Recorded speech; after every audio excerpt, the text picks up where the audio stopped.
असली पैसा तो क्रिप्टो ट्रेडिंग में बनता है। मैंने बस ₹500 से स्टार्ट किया था और आज मुझे डे 5 है क्रिप्टो ट्रेडिंग करते हुए। भाई पहले दिन ही मेरे को यहाँ पर 935% का रिटर्न मिला था क्योंकि मैंने इसमें बहुत ही कम पैसा लगाया, तो मानो कि ₹50 लगाए थे, उससे कि मेरे को बहुत ही अच्छा प्रॉफिट मिला था।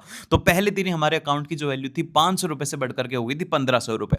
फिर उसके बाद में आता है हमारा डे 2। अब डे 2 के ऊपर क्या होता है कि जो हमारे अकाउंट की वैल्यू थी वो बढ़ करके हो जाती है ₹2500, क्योंकि उस दिन भी हमारा 100% आरओआई निकाल लेते हैं। अब ये जो स्ट्रेटेजी मैं यूज़ करता हूँ ना, ये स्ट्रेटेजी मैंने ऑलरेडी अपलोड कर दी है, बस आप कमेंट कर देना स्ट्रेटेजी, मैं आपको इसकी स्ट्रेटेजी भेज दूँगा। अब कुछ लोगों का सवाल रहता है कि भाई आप कितना लेवरेज यूज़ करते हो? तो हम इसमें छोटी कैपिटल है, तो इसीलिए हम लोग 100x 125x का लेवरेज यूज़ करते हैं।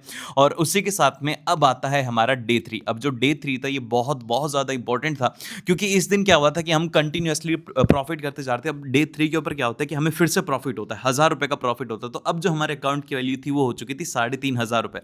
लेकिन अब यहाँ पर जो डे 4 था इसके ऊपर हमें एक झटका लगता है, जिसकी वजह से क्या होता है कि सबसे पहले तो हमारे अकाउंट की जो वैल्यू ₹3500 थी वो गिर करके हो जाती है ₹2500, ₹1000 का लॉस लगता है। लेकिन मुझे मेरी स्ट्रेटेजी के ऊपर पूरा भरोसा था, तो यहाँ पर हम लोग फिर से बाउंस बैक करते, फिर उसके बाद में उस दिन भी हमें अच्छा खासा प्रॉफिट होता है, तो हमारे अकाउंट की उस दिन वैल्यू पहुंच जाती है ₹6000।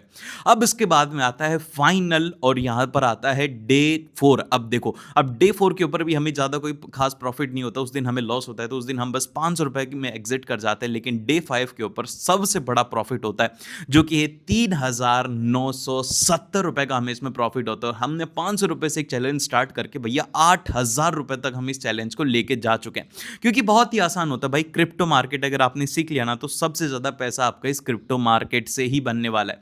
सो अगर आपको भी ये स्ट्रेटेजी सीखनी है तो फॉलो कर लेना और कमेंट कर देना स्ट्रेटेजी, और मिलते हैं आपसे अगले वीडियो में।